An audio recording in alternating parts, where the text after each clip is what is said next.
तो hey guys, आज की वीडियो में हम देखने वाले हैं जो 10 अक्टूबर और 11 अक्टूबर का जो हैशटैग का स्टिक कोड है गाइज, वो स्टिक कोड क्या है।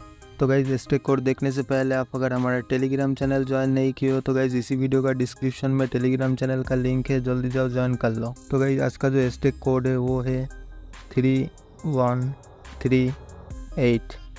तो गाइज अभी इसको स्टिक करनी है, फिर गैस क्लेम करनी है।